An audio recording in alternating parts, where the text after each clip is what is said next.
This is a fascinating seminar. Weight loss is a dirty subject, so we don't have as good turnout as for others. But actually, this particular lection is probably more interesting than the first two. And the reason it's interesting because it deals with a subject that is not really familiar to most people, with problems related with side effects of weight loss. It's a very, very serious issue. One of the reasons we have in the United States of America this obesity epidemic, 75% of Americans are overweight or obese.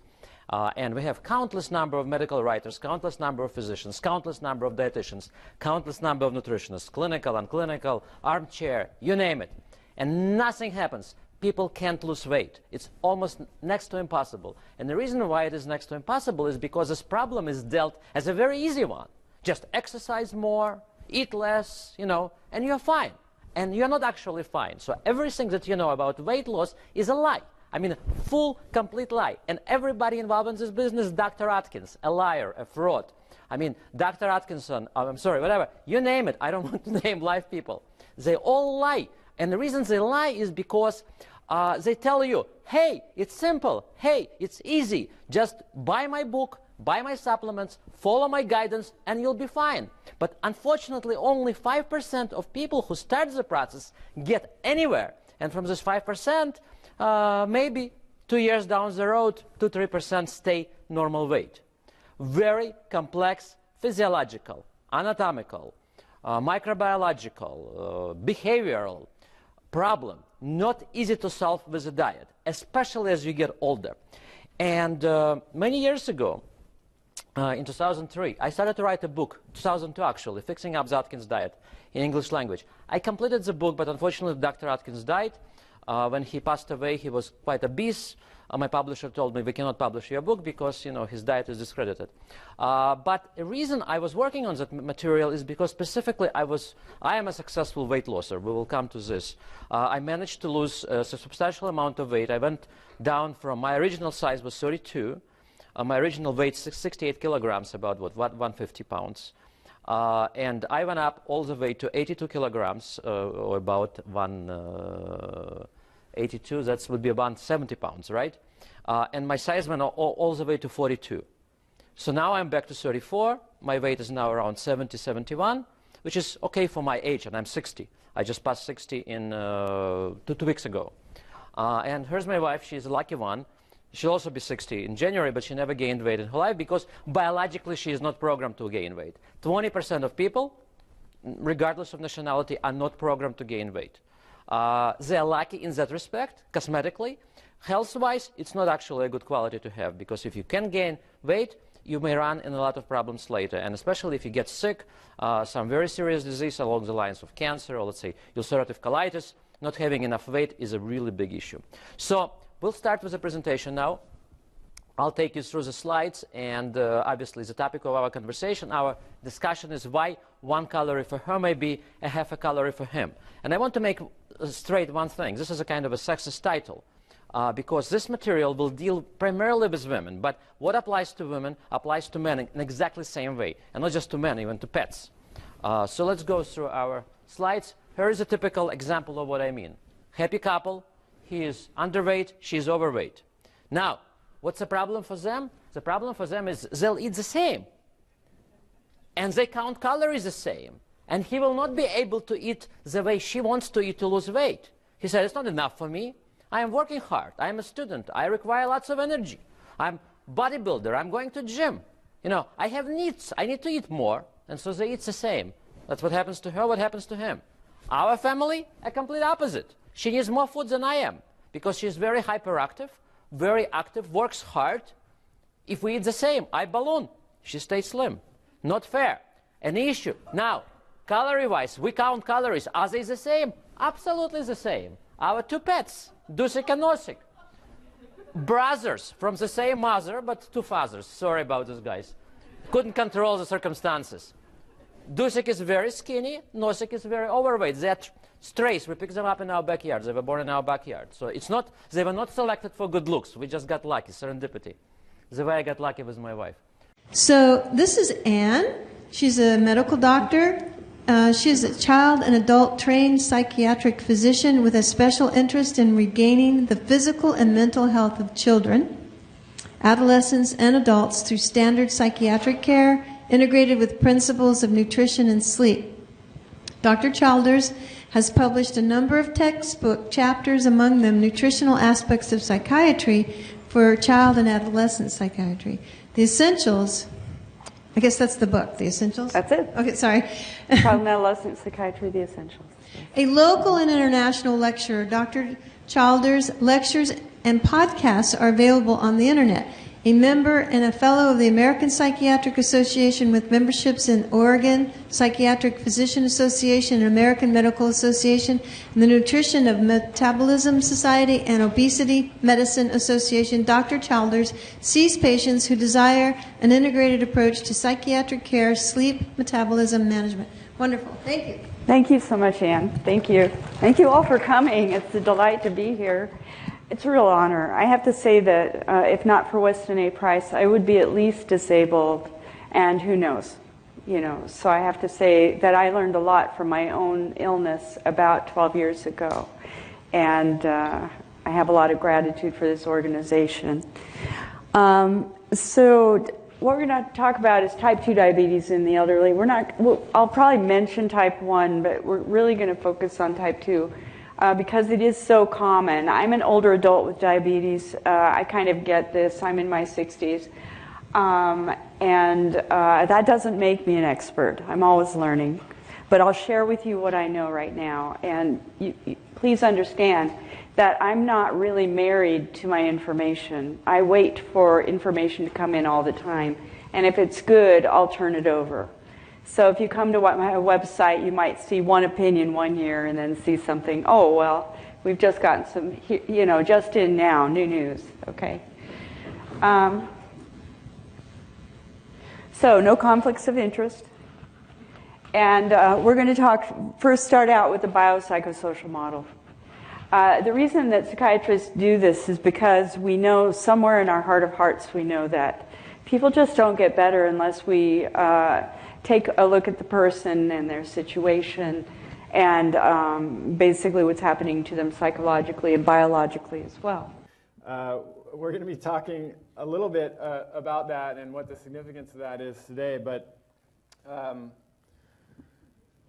this is, for those of you who aren't aware, this is a pH strip, and it measures the pH of body fluid, usually saliva or urine, and according to proponents of the acid-alkaline hypothesis, this little tool here, which you can get for 6 cents per strip, if you buy them in bulk, I happen to know, holds the key to promoting health and preventing all manner of chronic inflammatory diseases, from cancer to osteoporosis to diabetes to heart disease. And as Sally mentioned, it also provides a basis for vilifying animal foods and diets that contain animal foods, and the justification for plant-based vegetarian and vegan diets.